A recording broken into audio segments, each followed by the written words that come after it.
Meu Deus, olhem a cobra. Corram, todos corram. Jerusalém está entrando em um de seus momentos mais sombrios da história, e as pessoas aqui dizem que nunca sentiram tanto medo antes. Em poucos dias, tempestades violentas atingiram a cidade, enchentes invadiram ruas sagradas e então, sem aviso prévio, o solo desabou perto de um local sagrado. Ao mesmo tempo, sítios arqueológicos antigos enterrados durante séculos estão emergindo da terra, enquanto as águas e até mesmo as árvores começam a mudar de maneiras inexplicáveis. E agora os peregrinos estão em silêncio, alguns chorando, outros caindo de joelhos tomados por algo que não conseguem explicar. E a grande mídia completamente em silêncio. Você consegue imaginar estar ali sentindo que algo grandioso está se aproximando? Será isto um aviso? O julgamento está se aproximando. Continue lendo, e se você sentir isso em seu coração, deixe uma oração nos comentários e peça a Deus por misericórdia antes que seja tarde demais. Perto dos antigos arredores de Jerusalém, onde a história sagrada permaneceu inabalável por milhares de anos, o solo repentinamente cedeu. O que momentos antes era uma estrada estável começou a afundar, formando uma cratera profunda e circular que se alargava a cada segundo. Testemunhas relataram um estrondo baixo e inquietante vindo de debaixo de seus pés. Com o colapso da superfície, as camadas internas da terra foram expostas. Sob o solo atual, seções de pedra mais antiga apareceram assim como camadas compactadas que não viam a luz há séculos. Então, pedaço por pedaço, eles deslizaram para a escuridão como se estivessem sendo puxados para algo abaixo. Não parecia uma simples erosão. Não parecia algo que simplesmente havia se quebrado. Parecia algo que já havia sido esvaziado por dentro, aguardando o momento de ceder. Os cientistas explicaram como erosão do calcário e cavidades subterrâneas. Mas aqueles que estavam ali não buscavam respostas técnicas. Eles perguntavam por que aquele solo e por que agora. As pessoas recuaram visivelmente assustadas. Algumas ergueram seus celulares com as mãos trêmulas. Algumas começaram a orar em silêncio, como se reconhecessem que aquele momento carregava um significado que transcendia qualquer compreensão. À medida que as imagens se espalhavam, estudiosos bíblicos começaram a prestar atenção. O que os surpreendeu foi a semelhança daquele momento com as escrituras antigas. No livro de Lucas, capítulo 21, versículo 11, fala-se de grandes terremotos e eventos temíveis. E em Lucas 8,17 declara-se que nada está oculto que não venha a ser revelado. Essas não são condições constantes, mas momentos específicos em que o que estava enterrado e silenciosamente enfraquecido é subitamente exposto. Assim, quando a terra se abre em Jerusalém, uma cidade central na história bíblica, surge uma questão intrigante. Trata-se de erosão natural, ou de um sinal de que algo que esteve oculto por muito tempo está agora sendo revelado. O mundo está mudando, e as pedras antigas começam a falar. Será este um aviso de que aquilo que antes parecia inabalável já não é tão forte quanto pensávamos? À medida que o solo em Jerusalém desabava, expondo o que estivera oculto por tanto tempo, algo inesperado começou a emergir nas proximidades. Não um vazio, mas um local de devoção preservado e enterrado por séculos. Perto das colinas entre Jerusalém e Belém, arqueólogos descobriram os vestígios desse antigo assentamento, revelando um local de culto preservado sob as colinas. Uma comunidade, outrora, construída sobre disciplina, devoção e entrega diária. As estruturas não eram aleatórias. Foram alinhadas com um propósito. Edifícios de tijolos de barro, orientados de oeste para leste. Salões de oração, celas de monges, espaços esculpidos para adoração, para o silêncio, para uma vida centrada inteiramente em Deus. Cada parede, cada nicho, cada superfície desgastada revela algo que a vida moderna quase perdeu. Mas o que incomodou aqueles que ali entraram não foi apenas o que viram, foi o que sentiram. À medida que o sítio arqueológico era exposto, uma estranha quietude pairava sobre o solo pesada, quase sagrada. As conversas cessaram. Os movimentos diminuíram.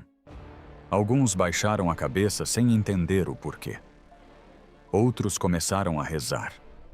Alguns caíram de joelhos dominados não pelo medo, mas por algo mais profundo, o reconhecimento. Porque isto foi mais do que uma descoberta. Foi um confronto, uma lembrança de um tipo de fé que outrora moldava cada hora da vida. Uma devoção que não foi destruída, mas lentamente diluída, esquecida, substituída. Em Jeremias 6,16 está escrito: parem nas encruzilhadas e olhem, perguntem pelos caminhos antigos. E em Lucas 8,17, somos informados de que o que estava oculto será revelado. Isso não acontecerá aleatoriamente, mas no tempo determinado.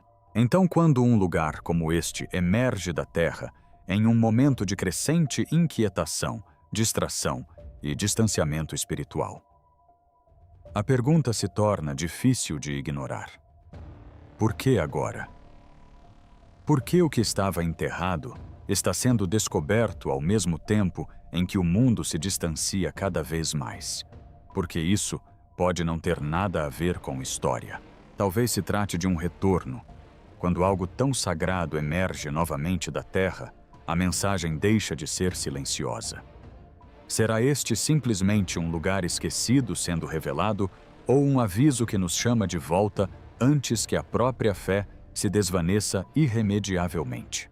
Neste momento, se a sua fé permanece firme, deixe uma oração nos comentários. Escreva curta, compartilhe e inscreva-se. E fique atento ao que será revelado em seguida. À medida que estranhos sinais continuam a surgir por toda Jerusalém, a atenção se voltou para uma de suas colinas mais sagradas e antigas, o Monte das Oliveiras, um lugar repleto de profecias, memórias e orações. E agora, algo ali está mudando. Ao longo da encosta, uma fileira de oliveiras centenárias, algumas com idades estimadas em gerações, começou a murchar em poucos dias. As folhas secaram e caíram rapidamente. Os galhos tornaram-se quebradiços, ocos sem vida. Testemunhas descreveram ter ouvido estalos fracos, quebras repentinas e nítidas ecoando pelo ar parado, como se as próprias árvores estivessem cedendo por dentro. Não havia fogo, tempestade ou doença visível, apenas a decomposição surgindo quase da noite para o dia. Estas não são árvores comuns. Este é o solo onde profetas caminharam, onde orações foram elevadas. Como está registrado nas Escrituras, Jesus chorou sobre a cidade. Cada pedra, cada caminho, cada raiz carrega o peso de algo eterno. E agora, neste mesmo lugar, a vida que outrora perdurou por séculos está desaparecendo sem aviso prévio. É isso que perturba as pessoas, porque não se trata apenas de árvores. No livro de Mateus, capítulo 7, versículo 19, está escrito: toda árvore que não produz bom fruto é cortada e lançada ao fogo. Isso não é apenas uma afirmação sobre a natureza, mas um reflexo da condição humana da vida, do que permanece vivo e do que já começou a morrer. E agora, essas árvores ancestrais, enraizadas em um dos lugares mais sagrados da Terra, estão mostrando sinais de um colapso repentino. Não de fora, mas de dentro. Assim, quando árvores ancestrais começam a murchar no Monte das Oliveiras, um lugar ligado à profecia, à oração e ao retorno, a questão se torna ainda mais complexa. Será que isso é simplesmente a natureza seguindo seu curso ou um aviso de que algo que outrora viveu não está mais sendo sustentado? E se até mesmo essas raízes ancestrais podem falhar, o que mais está prestes a ruir? E agora, enquanto as árvores ancestrais começavam a murchar, algo mais começou a se revelar. Não na terra, mas no coração humano. E isso levou a um momento que ninguém esperava. No antigo Muro das Lamentações, onde a pedra encontra a oração e séculos estão gravados em cada superfície, algo incomum começou a se desdobrar. O que normalmente é um lugar de devoção silenciosa, transformou-se em um cenário de emoção avassaladora. Centenas de peregrinos permaneceram em silêncio. E então, repentinamente, muitos caíram de joelhos. Outros choravam abertamente, incontrolavelmente, como se algo profundo dentro deles tivesse sido despertado de uma só vez. Eles vieram de longe da América, da Europa, da Ásia. Viajantes que cruzaram oceanos e continentes para estar diante dessas pedras sagradas. Por gerações, as pessoas vêm aqui para rezar, para pressionar as mãos contra a parede, para deixar orações escritas em suas frestas. Mas hoje foi diferente porque hoje, eles não rezaram sozinhos. Judeus e cristãos estavam lado a lado, sem divisão, sem distância. Estranhos de diferentes nações, diferentes tradições unidos em um único momento, rezando juntos, chorando juntos como se atraídos por algo invisível. Muitos descreveram a atmosfera como pesada, quase opressiva. Uma mulher do Texas disse que sentia como se o próprio ar tivesse transformada, mais densa, mais profunda, repleta de algo que ela não conseguia explicar. E é isso que torna este momento difícil de ignorar, porque esta cidade há muito tempo é marcada pela divisão. No entanto, aqui neste raro e sagrado momento, a unidade surgiu não organizada, não planejada, mas repentina. No livro de Zacarias, capítulo 12, versículo 10, está escrito: Derramarei sobre mim o espírito de graça e de súplicas. Eles olharão e lamentarão. Isso não se trata apenas de tristeza. Trata-se de um despertar, um momento em que os corações se abrem quando as pessoas começam a ver o que antes não conseguiam enxergar. Para aqueles que presenciaram, não pareceu coincidência. Pareceu que algo estava sendo revelado. Uma comoção, um chamado, um momento em que a distância entre as pessoas, e talvez entre a humanidade e Deus, pareceu diminuir, ainda que brevemente. E isso nos leva a uma pergunta que permanece muito depois das lágrimas secarem. Por que em uma cidade conhecida pela divisão, estranhos de todo o mundo choraram juntos exatamente ao mesmo tempo? Era emoção ou algo muito mais profundo os atingia? Nos últimos anos, o Instituto do Templo tem se preparado ativamente para algo que não existe há quase 2000 anos. Vasos sagrados foram recriados de acordo com instruções bíblicas precisas. Os sacerdotes treinados na linhagem de Levi receberam instruções cuidadosas nos antigos rituais, outrora realizados no templo. As vestes foram tecidas com detalhes precisos, seguindo as descrições preservadas nas Escrituras. Até mesmo a rara novilha vermelha, exigida para os ritos de purificação, foi criada em condições controladas para atender aos requisitos bíblicos. Isso não é uma preparação teórica, é prática deliberada e contínua. Os peregrinos que viajam a Jerusalém hoje em dia muitas vezes chegam esperando presenciar a história, mas muitos partem com a sensação de que algo está acontecendo. Alguns permanecem em silêncio. Outros choram ou oram com uma intensidade incomum.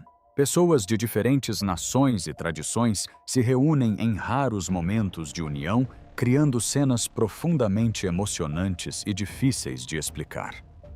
A atmosfera foi descrita como pesada, quase sagrada, como se a própria cidade carregasse um peso cada vez mais difícil de ignorar. No livro do Apocalipse, capítulo 11, versículos 1 e 2, está escrito que o templo de Deus será medido, indicando não apenas a sua existência, mas também o seu papel central nos eventos futuros. Esta passagem tem sido interpretada há muito tempo como uma referência ao tempo em que o templo voltaria a estar de pé em Jerusalém. No entanto, a profecia bíblica continua para além da restauração. No livro de Daniel, capítulo 9, versículo 27, descreve-se uma aliança que será confirmada e posteriormente quebrada. Em 2 Tessalonicenses, capítulo 2, versículo 4, há uma advertência sobre uma figura que se exaltará acima de tudo o que se chama Deus e tomará seu lugar dentro do próprio templo. Essas passagens descrevem não apenas a preparação, mas também a sequência dos acontecimentos. Eles descrevem um tempo em que a paz surgirá, em que a estabilidade parecerá possível e em que um líder emergirá oferecendo soluções para um mundo em crise. No entanto, essa paz, segundo as Escrituras, não permanece. É isso que torna este momento tão difícil de ignorar. Se os preparativos para o templo já estão em andamento, e se as condições descritas na profecia estão começando a se alinhar, então a questão não é mais de possibilidade. Torna-se uma questão de tempo. E quando a paz finalmente chegar a um mundo que busca alívio, será realmente paz, ou será o início de algo muito mais enganoso do que qualquer um espera. Pouco depois do deslizamento de terra perto de Jerusalém, outro momento se desenrolou acima dela mais silencioso, mas não menos perturbador. Sobre o monte do templo, um dos lugares mais sagrados e disputados da terra, uma garoa fina começou a cair sem aviso prévio. A princípio parecia uma chuva passageira, mas em poucos minutos intensificou-se. Os antigos pátios de pedra alisados pelo desgaste de séculos de orações e passos ficaram encharcados. A água espalhou-se pela superfície, traçando linhas através do solo sagrado, fluindo sobre pedras que testemunharam gerações de adoração, conflito e profecia. Os visitantes ficaram imóveis, pegos de surpresa, observando a chuva se mover incessantemente sobre um lugar que raramente muda tão repentinamente. Não havia frente de tempestade se aproximando, nenhuma formação clara no céu. Apenas a chuva surgindo-se e intensificando e cobrindo a montanha de uma forma que parecia deliberada. Os cientistas apontaram para rápidas mudanças atmosféricas, um padrão conhecido na região. Alterações repentinas na temperatura e na pressão podem produzir chuvas breves e localizadas. A explicação é razoável, até mesmo esperada. No entanto, para aqueles que testemunharam o ocorrido, o significado não parecia comum, pois aquele não era um lugar qualquer onde chovia. Este era o Monte do Templo, um local profundamente enraizado nas escrituras, na história e nas expectativas. Um lugar onde o céu e a terra são frequentemente descritos como se encontrando, onde o próprio silêncio carrega peso. No livro de Ezequiel está escrito: sua voz era como o rugido de muitas águas. Essa imagem não se refere apenas ao som, mas à presença, algo que se move, preenche e cobre completamente. E agora a água corria por aquele mesmo solo sagrado. Logo após o colapso da terra, a sequência torna-se mais difícil de ignorar. Primeiro o solo se abre. Depois, a água flui sobre o que restou. Nos padrões bíblicos, a água frequentemente representa purificação, renovação ou o início de algo novo. Mas também pode sinalizar preparação, um momento antes da mudança se concretizar completamente. Assim, quando a chuva cai repentinamente sobre um dos lugares mais sagrados da terra sem aviso prévio e sem causa aparente, a pergunta torna-se inevitável: seria apenas um fenômeno climático ou uma manifestação silenciosa e simbólica sobre um local que há gerações ocupa o centro das profecias? Ao longo da antiga e silenciosa costa do Mar Morto, um lugar há muito associado à desolação, ao julgamento e às profundezas ocultas, algo incomum começou a emergir. Nos últimos dias, criaturas aquáticas têm sido vistas se reunindo perto da superfície, em números inesperados à deriva, próximo à margem onde a presença humana é constante. Essas não são espécies normalmente observadas em águas rasas. Elas pertencem a camadas mais profundas, a ambientes escuros e invisíveis abaixo da superfície. Mas agora eles se elevam lenta e calmamente, sem pânico, sem perturbação, como se fossem atraídos para cima por algo invisível. Não havia tempestades para forçá-los a subir, apenas a presença. Testemunhas descreveram a cena como perturbadora. A água permanecia imóvel, quase sobrenaturalmente calma. Contudo, sob essa calma, era possível ver movimentos, sombras flutuando logo abaixo da superfície, formas surgindo onde antes não havia nada. Alguns ficaram paralisados observando. Outros recuaram em silencioso desconforto. Alguns começaram a falar em voz baixa, incapazes de explicar o que viam, mas certos de que não parecia algo normal. Os cientistas apontaram para possíveis alterações na salinidade, perturbações subterrâneas ou mudanças sutis no equilíbrio químico do mar. Essas explicações baseiam-se em padrões observáveis. Afinal, o Mar Morto é conhecido por seu ambiente geológico instável, moldado pelo tempo, pela pressão e por movimentos ocultos sob a terra. Mas o tempo altera a percepção, porque isso não acontece isoladamente. A narrativa acompanha as mudanças de terreno perto de Jerusalém, a chuva repentina sobre o Monte do Templo, o definhamento de árvores antigas no Monte das Oliveiras, e agora as próprias águas começam a revelar o que há muito ocultavam. No livro de Lucas, capítulo 21, versículo 25, está escrito: haverá sinais o mar e as ondas bramindo. Esta passagem não fala apenas de ruído ou tempestade, mas de inquietação, uma perturbação naquilo que antes estava oculto, uma resposta das profundezas. Na simbologia bíblica, o mar sempre representou o desconhecido, o oculto às forças além do controle humano. E quando começa a liberar o que guardava sob a superfície, sugere algo mais do que uma simples mudança ambiental. A terra revela, o céu responde, e agora as águas descobrem. O que estava oculto não permanece oculto, e isso leva a uma questão que paira no ar, sob a superfície de tudo o que agora se desdobra. Se até as profundezas do mar começam a revelar o que estava oculto, o que emergirá em seguida, a leste de Jerusalém ergue-se o Monte das Oliveiras, antigo, silencioso e carregado de significado. Durante séculos permaneceu inalterado, velando por uma cidade onde a história e a profecia estão profundamente entrelaçadas. Este não é apenas um monte, é um lugar onde eventos registrados nas Escrituras já se desenrolaram e onde outros ainda estão por vir. Sob este solo sagrado, algo invisível continua a se acumular. Geólogos confirmam que uma falha geológica atravessa o Monte das Oliveiras conectada ao Vale do Rift. A pressão se acumula lentamente ao longo do tempo em camadas profundas do solo. Ela não se dissipa sem motivo, mas está lá constante, crescendo à espreita. A ciência chama isso de tensão subterrânea, mas as Escrituras descrevem algo muito mais específico há muito tempo. Naquele dia, os seus pés estarão sobre o Monte das Oliveiras, e o Monte das Oliveiras será fendido ao meio do leste ao oeste. Esta não é uma linguagem vaga. Descreve com precisão a direção, o movimento e a localização. Uma divisão física da própria montanha que ocorre no centro da Jerusalém profética. E é aqui que o peso do momento se torna evidente, porque este é o mesmo lugar onde Jesus esteve, o mesmo solo, onde orações foram proferidas, onde profecias foram proclamadas, onde história e fé se encontram.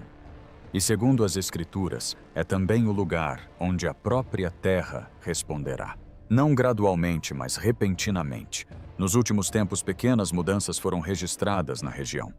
Tremores leves, tensões sutis no solo. A pressão se acumula silenciosamente antes de ser liberada. Isso é verdade na natureza e na profecia. O Monte das Oliveiras permanece inalterado há gerações, mas as Escrituras não descrevem a permanência. Elas descrevem um momento, uma divisão repentina que marca uma virada. Portanto, a questão não é mais se a montanha pode se dividir. A questão é se já estamos vendo os primeiros sinais dessa pressão se acumulando sob a superfície. Se essa antiga cordilheira está destinada a se dividir, estaremos vivendo agora o momento de tranquilidade que antecede essa divisão. No livro de Ezequiel, um profeta é levado a uma visão diferente de tudo o que já vira. Ele é colocado em um vasto vale repleto de ossos secos, espalhados sem vida, completamente desconectados de qualquer sinal de vida. Esses não eram restos mortais recentes. Eles eram antigos desbotados pelo sol, desprovidos de toda força, reduzidos ao silêncio. Era um retrato de perda total, uma condição irrecuperável. E, no entanto, naquela quietude, algo começa a mudar. Os ossos começam a se mover. Lentamente a princípio, depois com propósito, começam a se juntar peça por peça, alinhando-se como antes. A estrutura retorna, então a carne se forma sobre elas. A pele cobre o que estava exposto. Pediram, pediram, pediram, Pediram, pediram, pediram, e finalmente o fôlego entra. O que estava morto se ergue. Farei entrar em vocês o Espírito, e vocês viverão. Em Ezequiel 37, 5, 6, isso não era simplesmente uma visão da ressurreição. Era uma declaração, uma promessa de que o que havia sido disperso, quebrado e sem vida seria restaurado. Durante séculos, isso foi entendido como simbólico até que a história mudou. Um povo outrora disperso por nações, continentes e gerações retornou à mesma terra descrita nas Escrituras. O que havia sido perdido, retornou. O que estava em silêncio começou a falar novamente. A formação de Israel como nação foi vista por muitos como o primeiro cumprimento dessa antiga visão. Mas a profecia não termina com a ascensão. Continua com o despertar, porque a visão não era apenas sobre ossos se unindo. Era sobre a respiração entrando neles uma restauração mais profunda, algo além do retorno físico, algo espiritual. E agora essa mesma terra está no centro da tensão global, observada, cercada, pressionada por todos os lados. O que antes era restaurado agora está sendo posto à prova. É aqui que o significado se aprofunda. Se a primeira parte da profecia, o retorno, a restauração, já aconteceu, então a pergunta se torna inevitável: o que vem a seguir? Porque a profecia não se desenrola de uma só vez. Ela se move em etapas, e cada etapa traz maior peso, maior clareza e maior consequência. O Vale dos Ossos Secos nunca foi apenas sobre o passado. Foi um vislumbre de um processo da morte, a restauração ao despertar. Então agora, enquanto o mundo observa esta terra, mais uma vez, a pergunta se torna ainda mais pesada. Se os ossos já se ergueram, o que acontecerá quando o sopro finalmente penetrar? À medida que os sinais continuam a se desdobrar, o solo se movendo sob Jerusalém, estruturas antigas emergindo da terra, árvores murchando sem motivo aparente, águas revelando o que estava oculto e corações se comovendo de maneiras inexplicáveis, outra camada começa a tomar forma. Não na terra, não no céu, mas dentro dos sistemas que governam a vida cotidiana. Em todo o mundo, o poder está se tornando mais centralizado. As economias estão se tornando mais interconectadas, mais dependentes de sistemas unificados. Transações digitais estão substituindo as trocas físicas. O acesso a recursos, à mobilidade e até mesmo à identidade está cada vez mais atrelado a redes controladas. O que antes era local agora é global. O que antes era opcional está se tornando necessário. E dentro dessa mudança, um padrão emerge: o controle. Não repentino, não imposto de uma vez, mas construído gradualmente, passo a passo, sistema por sistema, até se tornar parte do cotidiano. No livro do Apocalipse, capítulo 13, versículos 16 a 17, está escrito: Ele faz com que todos recebam uma marca, para que ninguém possa comprar ou vender, senão aquele que tiver a marca. Esta passagem tem sido estudada, debatida e interpretada por gerações. Alguns a veem como simbólica. Outros acreditam que descreve um sistema literal que ainda não se manifestou completamente. Mas o que permanece consistente em todas as interpretações é o seguinte: um nível de controle sobre a vida humana sem precedentes. Um sistema onde a participação na sociedade, comprar, vender, sobreviver, não é mais livre, mas condicional. E é isso que torna este momento tão significativo, porque os sistemas que estão sendo construídos hoje, digitais, financeiros e políticos, estão caminhando nessa direção. Não como uma profecia cumprida da noite para o dia, mas como uma infraestrutura sendo construída ao longo do tempo, silenciosamente, eficientemente, quase despercebida. Ao mesmo tempo, o mundo enfrenta pressão em todos os níveis: instabilidade política, incerteza econômica, divisão social, confusão espiritual. Em momentos como este, as pessoas buscam soluções, estabilidade e liderança. E a história mostra que, em tempos de crise, os sistemas de controle são frequentemente aceitos com mais facilidade se prometerem paz. É aí que a advertência se torna clara, porque a profecia não descreve o controle como o início.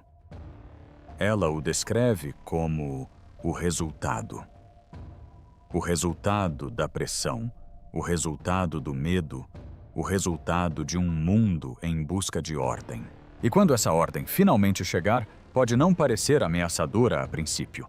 Pode parecer necessária, até mesmo útil. Mas as Escrituras advertem que o que começa como solução pode se tornar submissão. Portanto, ao observarmos o mundo atual, os sistemas que se formam, as tecnologias que avançam, as estruturas que se tornam mais rígidas, a questão não é mais distante. Ela está presente. Será que aquilo que estamos construindo agora poderá se tornar algo muito maior do que esperamos? Será que os sistemas projetados para a conveniência poderão se tornar sistemas de controle? Será que estamos reconhecendo a direção antes que ela esteja totalmente estabelecida? Porque os sinais não estão apenas ao nosso redor, mas também dentro dos sistemas dos quais dependemos diariamente. Se esta mensagem lhe tocou, reserve um momento para refletir.